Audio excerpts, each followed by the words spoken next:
अस्सलामुअलैकुम एवरीवन, मैं हूं मोहम्मद फ़रदीन और आज हम जा रहे हैं मक्का की कुछ ज़ियारतों के लिए।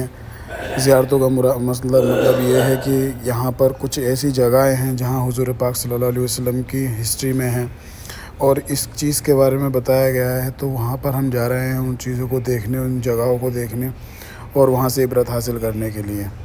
तो यहाँ से जाने के लिए हम सब लोग बैठ गए हैं पहले बस में, क्योंकि सफ़र बहुत लंबा है। अब यहाँ रास्ते में हम लोग जा रहे हैं, उससे पहले एक कबूतर चौक पड़ता है जिसके पास एक पहाड़ी है, वो भी एक हिस्ट्री में दर्ज है। और यहाँ पर ये बताया गया है, ये सुन्नत तरीका है यहाँ पर कबूतरों को दाना डालना। और इसके पास ही है वो पहाड़ी जहाँ हुज़ूर पाक सल्लल्लाहु अलैहि वसल्लम अपने सहाबा के साथ गए थे। और उसके बारे में अभी गाइड आपको बताएंगे जो गाड़ी के अंदर हैं। पहाड़ी जो है वो बिल्कुल नज़दीक में ही है, ये सामने पहाड़ी है, इसकी ऊंचाई बहुत है, बिल्कुल काली पहाड़ी है ये। अब हम लोग वापस चल दिए हमारी बसों में जाने के लिए। बसों में जाने के बाद हमें जो गाइड करने वाले थे वो हमें मिले। सैयदना सिद्दीक़ अकबर रज़ियल्लाहु ताला अन्हु गार के ऊपर गए, फिर गार के अंदर जाकर साफ सुथराई की, सफाई की। सुनो, नोकीले, खारदार और चुभने वाले पत्थरों को साफ किया, फिर अपनी पगड़ी उतारी, फाड़ के सुराखों को बंद किया, फिर कुर्ता उतारा, फाड़ के मोहब्बत रसूल में सुराखों को बंद किया, फिर नीचे आए। अल्लाह के नबी को लेने के लिए कहने लगे, या रसूल अल्लाह चलिए, गार तैयार है। अल्लाह के नबी सल्लल्लाहु अलैहि वसल्लम ने देखा न कुर्ता है न पगड़ी है। कहने लगे, अबू बकर जब गार के अंदर गए थे कुर्ता भी था, पगड़ी भी थी, कपड़े कहाँ गए? तो सैयदना सिद्दीक़ अकबर कहने लगे, या रसूल अल्लाह कपड़े क्या चीज़ है? फिदा का अमीर उम्मी या रसूल अल्लाह, मेरे माँ बाप आप पे कुर्बान। या रसूल अल्लाह गार के अंदर सुराख थे, मैंने मोहब्बत रसूल में, इश्क रसूल में अपने कपड़ों को फाड़ के सुराखों को बंद कर दिया। अल्लाह के नबी सल्लल्लाहु अलैहि वसल्लम की उंगलियां जख्मी थी। जब आप उठे तो कहने लगे, या रसूल अल्लाह इतना ऊंचा पहाड़ आप कैसे चढ़ोगे? आप मेरे कंधों पे बैठो, मेरे कंधों पे बैठो और मैं आपको जबल सौर की चोटी के ऊपर लेके जाता हूँ। एक नबी के पास 40 लोगों की ताकत होती है। नबूवत वाले बोझ को, कायनात के इमाम को, अल्लाह के महबूब पैगंबर को अपने कंधों पे उठाया और गार सौर, जबल सौर की चोटी के ऊपर लेके गए। भाई साहब, इस पहाड़ के ऊपर जो नौजवान जाता है ना, यकीन मानो उसको आने और जाने में 5 घंटे लगते हैं और आधे रास्ते पे जाके इंसान का अपना जिस्म भारी हो जाता है, एक कदम नहीं उठा पाता। जब सैयदना सिद्दीक़ अकबर ने अल्लाह के नबी को अपने कंधों पे उठाया, ना सांस लिया, ना आराम किया, ना कुछ खाया पिया, ना कोई फ्रूट, ना खजूर। आज जो नौजवान जाता है ना, बकाले से नीचे फ्रूट भी लेता है, खजूरें भी लेता है, पानी की बोतल भी लेता है। सैयदना सिद्दीक़ अकबर की मोहब्बत चेक करो जरा, तसव्वुर करो। अल्लाह के नबी को अपने कंधों पे उठाया और वो गए, ना आराम किया, न सुकून किया। जब अल्लाह के नबी को गार के मुंह पर उतारा, कहने लगे, या रसूल अल्लाह आप थक तो गए होंगे। उठाने वाला नहीं थकता, बैठने वाला नहीं थकता, ऐसा उठाने वाला थक जाता है। लेकिन मोहब्बत, इतनी मोहब्बत थी। फिर गार के अंदर गए, कहने लगे, या रसूल अल्लाह चलिए, बिस्तर तैयार है। अल्लाह के नबी ने फरमाया, अबू बकर हम कोई बिस्तर तो नहीं ले साथ में? बिस्तर कहाँ से? कहने लगे, या रसूल अल्लाह आज बिस्तर नहीं है तो क्या हुआ? आज अबू बकर की झोली मोहम्मद रसूल अल्लाह का बिस्तर बनेगी। अब कायनात के इमाम को, अल्लाह के नबी को अपनी गोद में रखा। अल्लाह के नबी को नींद का गलबा आया, ऊँघ आई, आप सो गए।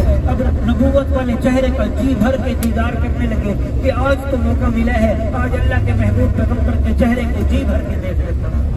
अब मस्त अल्लाह के नबी सल्लल्लाहु अलैहि वसल्लम के हुज़ूर में देखने में सामने देखा एक सुराख मौजूद था, उस पर अपने पाँव की एड़ी लगा दी। एड़ी काम कर रही थी दीवार का, उसी सुराख के अंदर एक सांप मौजूद था। ऐसा इधर देखिए, मेरे सीधे हाथ की तरफ ये जो आप मस्जिद देख रहे हो, ये है मस्जिद मस्जिद राजी।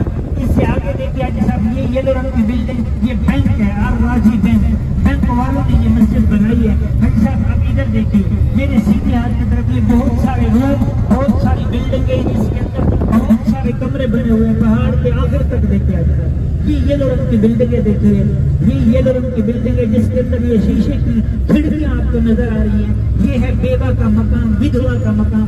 आपकी जबान में आसान अल्फाज में समझाऊं, जो मक्का शहर के अंदर औरत बेवा हो जाती है, सबसे पहले इन्हीं बिल्डिंगों के अंदर उनको रिहाइश की जाती है। उसके बाद बात यहाँ पर खत्म नहीं होती, पानी, बिजली, गैस का बिल हुकूमत की तरफ से होता है। फिर उस बेवा औरत के लिए हर महीने वजीफे लगाए जाते हैं। जैसे हमारे यहाँ रिटायरमेंट पेंशन मिलती है ना हर महीने, उनको हर महीने वजीफे लगाए जाते हैं। और अगर उनके बच्चे आला स्कूलों में, अच्छे स्कूलों में पढ़ना चाहते हैं तो उनको आला स्कूलों में दाखिले दिलवाए जाते हैं, किताबें, यूनिफॉर्म हुकूमत की तरफ से।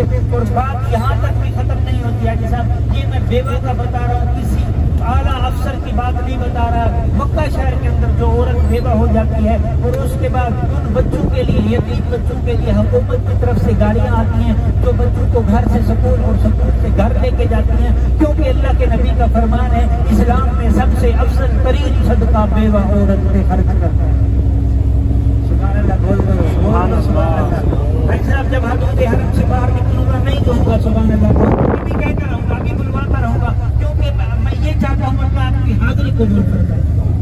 इस नियत से बैठो, या अल्लाह ना मैं किसी सैर के लिए जा रहा हूँ, ना मैं किसी तफरी के लिए, या अल्लाह मैं तेरे नबी का हमदर्द बन के जा रहा हूँ और तेरे नबी के मसाइब देखने जा रहा हूँ। जब ये नियत करके बैठे हुए, फिर ये सफर सफर नहीं रहेगा, ये सफर भी अल्लाह हमारे लिए इबादत बना देगा, क्योंकि ये नबियों वाला सफर है। तमाम नबियों ने इस यहाँ का सफर किया जहाँ हम जा रहे हैं। और अच्छा ये भी गौर किया करो, आप उम्रे पे आए हो, ये जियारतें करवाना फर्ज नहीं है, नवाजिब है। हम आपको इसलिए लेके जाते हैं कि आप वहाँ मुकद्दस मकामात पे जाओ और अल्लाह से मांगने के लिए जा रहे हैं। अच्छा मदीने के अंदर आप जाओगे ना, रोज़े रसूल के ऊपर लिखा है, या अय्युहल्लज़ीना आमनू ला तरफ़अू अस्वातकुम फ़ौक़ सौतिन नबी। अल्लाह ने फरमाया, ऐ ईमान वालों सुनो, खबरदार कर दिया, ऐ ईमान वालों अपनी आवाज़ों को नबी की आवाज़ से पस्त रखना, नीचे रखना। हज साहब उलमा कराम फरमाते हैं, इसकी तफसीर में लिखते हैं कि आप मक्के और मदीने में ऊंची आवाज में बात नहीं कर सकते, ये अल्लाह को पसंद है। ये आए तो हो अल्लाह को मनाने, ये ना हो कि नादानी के अंदर जबान से कुछ ऐसे अल्फाज निकल जाए कि जाते हुए गुनाहों के अंबार अपने सरों में लेकर। ख्याल करो हज साहब, अदब पहला करीना है, मोहब्बत पे करीना है। अच्छा मैं आपको बेवा का मकाम बता रहा था। अल्लाह के नबी सल्लल्लाहु अलैहि वसल्लम ने फरमाया, जन्नत के अंदर मुझसे भी आगे कुछ औरतें जा रही होंगी, तो रास्ते में फरिश्ते उनको रोकेंगे, पूछेंगे कि तुम कौन औरतें हो जो मोहम्मद रसूलुल्लाह से भी आगे जन्नत में जा रही हो। तो वो पीछे पलटेंगी, पीछे देखेंगी, पीछे अल्लाह के नबी जन्नत के अंदर आ रहे होंगे। जब अल्लाह के नबी पास आएंगे, गुजरेंगे, तो वो फरमाएंगी, या रसूलल्लाह, या रसूलल्लाह, हम आपकी वो बेटियां हैं जो जवानी में बेवा हो गई थी। या रसूलल्लाह, हमने अपने बच्चों की आला तरबियत के लिए, अच्छी परवरिश के लिए आगे निकाह ना किए थे। या रसूलल्लाह, हम आपकी वो बेटियां हैं तो अल्लाह के नबी की जबान पर अल्लाह की तरफ से ये बोल आएगा, आप फरमाएंगे, जाओ जाओ, आज तुम्हें कोई नहीं रोक सकता, तो मोहम्मद अरबी से भी पहले जन्नत में चली जाओ। ये है बेवा का मकाम। अल्लाह की रहमत में कोई कमी नहीं है, अल्लाह के खजानों में कोई कमी नहीं है। मांगो अल्लाह से, या अल्लाह हमें हिंदुस्तान के अंदर यतीम बच्चों और बेवा औरतों की कफालत करने की तौफीक अता फरमाए। आमीन बोलो। भाई साहब, अभी मैं आपको दिखाने वाला हूँ हजरत अब्दुर्रहमान अस-सुदैस, जो इस वक्त बैतुल्लाह शरीफ के इमाम है। भाई साहब, ये खजूर के दरख्त लगे हुए जिस घर के अंदर, ये बिल्डिंग, ये बंगला देखो, ये हजरत अब्दुर्रहमान अस-सुदैस जो इस वक्त बैतुल्लाह शरीफ के इमाम है, उनका घर, उनका बंगला, उनकी रिहाइश आखिर तक देखे आएगा। इनसे किसी ने पूछा, सुनो तवज्जो के साथ, इनसे किसी ने इंटरव्यू लिया, कहने लगा, अल्लाह ने आपको कैसे बैतुल्लाह का इमाम बना दिया?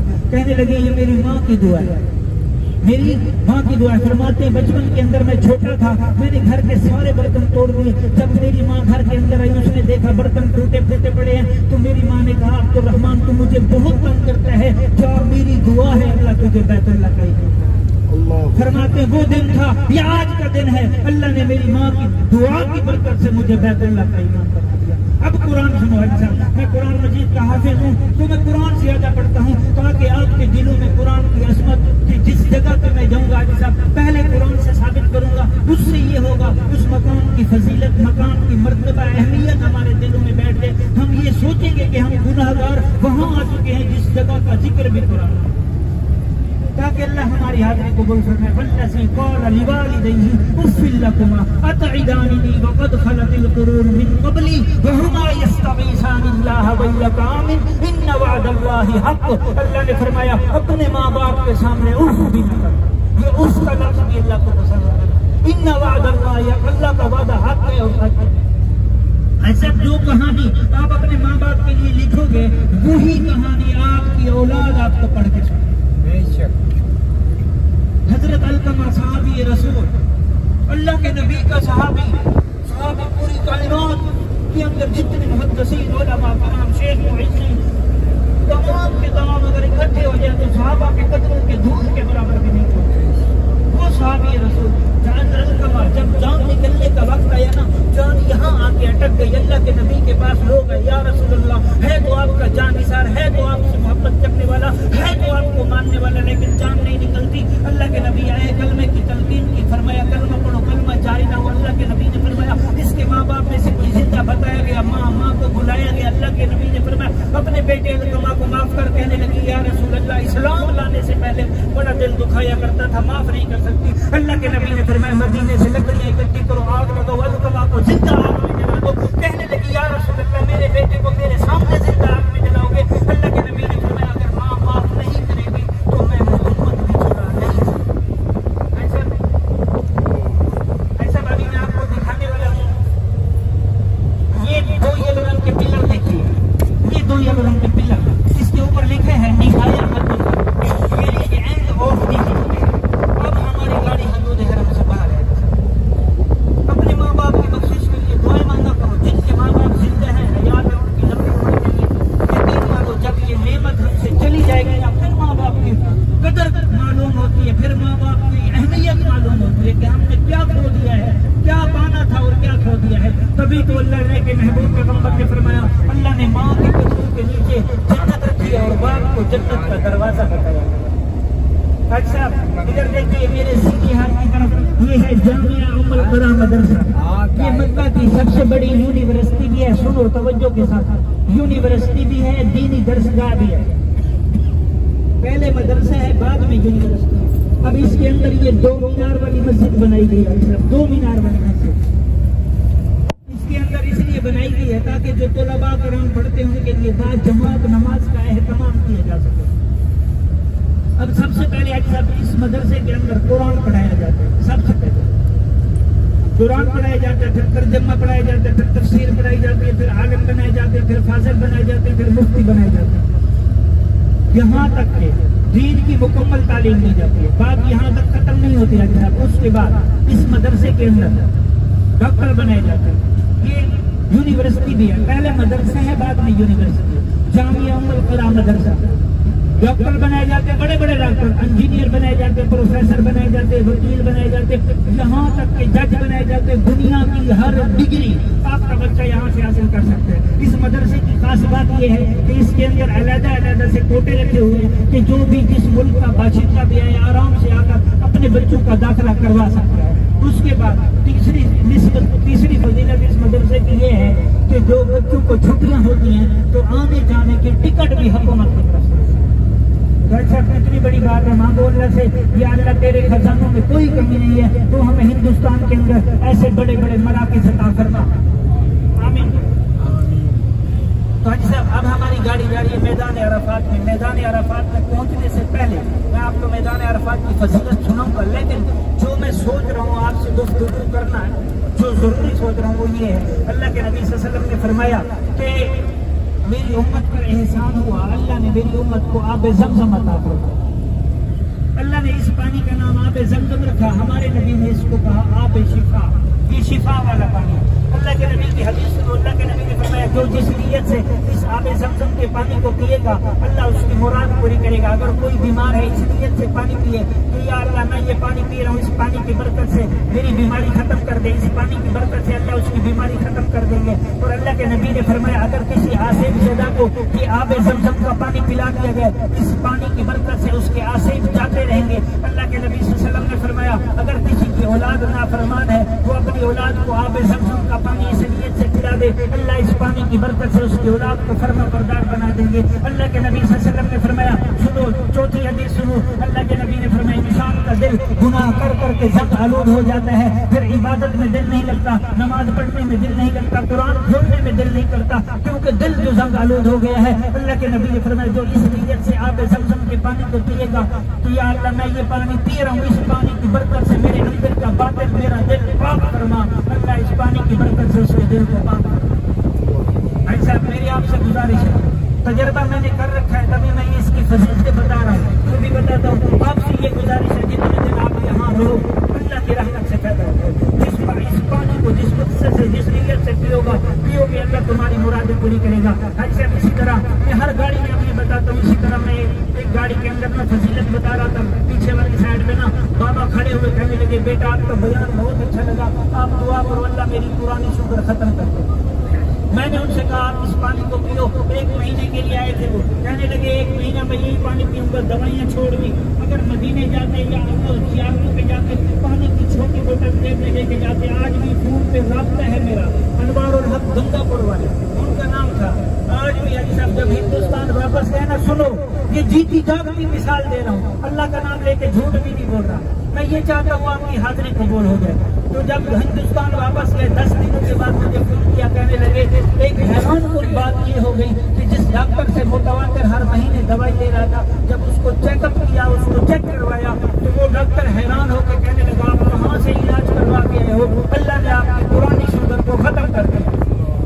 अच्छा, आप पिएंगे ये पानी इंशाअल्लाह? जितनी देर यहाँ रहो ना, इस पानी के अलावा किसी पानी को हाथ न लगाना। अच्छा भी देखिए मेरे सीधे आज की तरफ, ये जो आपको येलो रंग के बोर्ड नजर आ रहे हैं, ये येलो रंग के बोर्ड देते हैं। येलो रंग के बोर्ड ये निशानदेही कर रहे हैं कि हमारी गाड़ी है मैदान अराफात में। ये मैदान अराफात वो मैदान है जहाँ पर हज का बहुत बड़ा रुकन अदा किया जाता है। जो हाजी 9 ज़िलहज्जा की ज़ुहर से लेकर 10 ज़िलहज्जा की नमाज फजर से पहले यहाँ आ गया, रुका, ठहरा, वकूफ किया, तो हाजी होगा। जो नहीं आ सका उसका हज। सुनो अल्लाह के नबी ने फरमाया, अल्लाह के नबी की हदीस सुनो, अल्लाह के नबी ने फरमाया इंसान के कुछ गुनाह ऐसे होते हैं जो कभी माफ नहीं होते। नमाज, रोजा, सदक़ात, खैरात वगैरह ये नेकियां करने से भी कुछ गुनाह ऐसे होते हैं जो बच जाते हैं, वो गुनाह माफ नहीं होते। जब इंसान इसी मैदान के अंदर, बातें न करो मेरी सुनो, जब इंसान इसी मैदान के अंदर आ जाता है फिर अल्लाह वो गुनाह भी माफ कर देते हैं जो कभी माफ नहीं होते।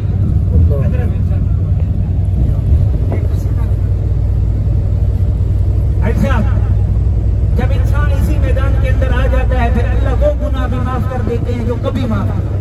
ये इसकी फजीलत है। और अल्लाह के नबी सल्लल्लाहु अलैहि वसल्लम ने फरमाया कि अल्लाह की रहमत इसी मैदान के अंदर दुआएं भी कबूल होती हैं और अल्लाह की रहमत जोश में होती है। अच्छा, जो हज करने के लिए आते हैं ना, हज के दिनों में यकीन मानो हाजी साहब ये जबल रहमत तक नहीं पहुंच सकते। लोगों की ख्वाहिश होती है कि अल्लाह में जबल रहमत के दामन में पहुंचा दे, क्योंकि उसी मैदान के अंदर हमारे नबी अलैहिस्सलाम ने हज का खुतबा भी दिया। 5 घंटे यूं हाथ उठाकर खड़े हुए और रो रो कर अपनी गुनहगार उम्मत के लिए दुआ मांगी। लोगों की हज के दिनों में ख्वाहिश होती है जो हज करने के लिए आते हैं, तो यहाँ दुआएं कबूल होती हैं। तो हज साहब हम वहाँ जाएंगे, दुआ मांगेंगे। फिर इसी मैदान के अंदर है मस्जिद निमरा। सुनो, मस्जिद निमरा जिसके 6 मीनार, 3 गुंबद, 64 दरवाजे, जिसके अंदर तकरीबन एक वक्त में 3.5 लाख इंसान नमाज अदा करते। सबसे पहले हजरत जिब्रील आसमान के फरिश्ते ने हजरत इब्राहिम खलीलुल्लाह को इसी मस्जिद वाली जगह पर अरकान हज सिखाए। अरकान हज। उसके बाद हमारे नबी अलैहिस्सलाम जब इस मस्जिद वाली जगह पर पहुंचे, सब सुनो तवज्जो के साथ, जब मस्जिद वाली जगह पर पहुंचे तो अल्लाह के नबी सल्लल्लाहु अलैहि वसल्लम पर कुरान नाज़िल हुआ, अल-यौमा अकमलतु लकुम दीनकुम व अतममतु अलैकुम निअमती व रज़ीतु लकुमुल इस्लाम दीना। अच्छा सुन रहे हो तवज्जो के साथ? हाँ, ये कुरान की आयत नाज़िल हुई। अल्लाह ने फरमाया महबूब आज के दिन हमने आपके दीन को मुकम्मल कर दिया। ये दीन इस्लाम तुम्हारे लिए नेमत है। जहाँ पर दीन इस्लाम मुकम्मल हुआ वो मस्जिद निमरा है। अल्लाह के नबी सल्लल्लाहु अलैहि वसल्लम ने फरमाया कि ये मैदान हशर, ये सारा का सारा मैदान अरफात कल क़यामत के दिन मैदान हशर होगा। इसी मैदान के अंदर से जन्नत और जहन्नम के फैसले किए जाएंगे और मस्जिद निमरा वाली जगह पर अल्लाह का अर्श उतारा जाएगा। हज साहब ये मस्जिद पूरा साल बंद रहती है। हज के एक दिन के लिए खोली जाती है, जिसके अंदर ज़ोहर और असर की नमाजें इकट्ठे करके कसर करके पढ़ी जाती है। सब सुनो, जिसके अंदर तकरीबन एक वक्त में 3.5 लाख इंसान नमाज पढ़ते हैं। और जो आप अपने घरों में बैठकर टीवी पर सुनो, टीवी पर, स्क्रीन पर, रेडियो पर जो हर साल हज का खुतबा सुनते हो वो इसी मस्जिद निमरा से नशर किया जाता है जो पूरी दुनिया में सुना जाता है। सुभान अल्लाह बोल दो। ये मस्जिद निमरा हज साहब मैं आपको वहाँ लेके आया हूँ इस नीयत से नमाज पढ़ो कि या अल्लाह कल क़यामत के दिन सुनो, बातें ना करो, इस नियत से नमाज पढ़ो। सुनो कि या अल्लाह कल क़यामत के दिन जब तेरे अर्श के साए के अलावा कोई साया ना होगा, तो हमें अपने अर्श के साए के नीचे जगह यूं नियत करके जाओ, या अल्लाह मैं आज मस्जिद निमरा वाली जगह पर नमाज नहीं पढ़ रहा, मैं तेरे अर्श के साए के नीचे पर, ताकि यहाँ पे फरिश्ते भी गवाह हो जाएं। कल क़यामत के दिन वो भी अल्लाह से कहे, या अल्लाह इन लोगों को माफ फरमा, ये यहाँ पहले भी आ चुके हैं और अपने गुनाहों की माफी मौत अच्छा जिनका वुज़ू नहीं है।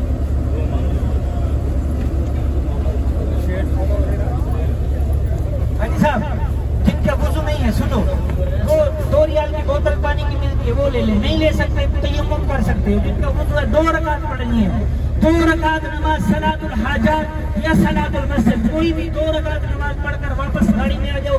और ख्याल करना अपनी अपनी सीटों पे बैठना, अपनी गाड़ी का नंबर नोट कर लेना, तस्वीर बना लेना, 5 मिनट का टाइम है, जल्दी आ जाओ। तो ये है वो मस्जिद जहाँ पर कल क़यामत वाले दिन अल्लाह ताला का अर्श उतरेगा।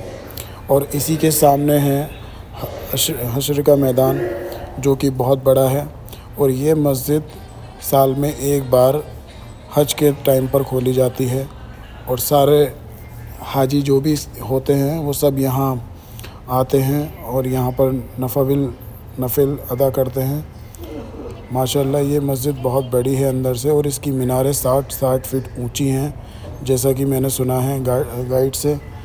अब हम फिर चल दिए अपनी बस की ओर, और दूसरा व्लॉग आपके लिए सेकंड व्लॉग की तैयारी में करता हूँ। ये व्लॉग बहुत लंबा हो गया है, तो सेकंड व्लॉग अभी आएगा, इस व्लॉग के तुरंत बाद ही मिलेगा आपको देखने को। ये इसका नज़ारा है बाहर का, इस मस्जिद का बाहर का नज़ारा है। और ये सामने जो बस है, बस के पीछे वाला जो हिस्सा है वो सब हश्र का मैदान है।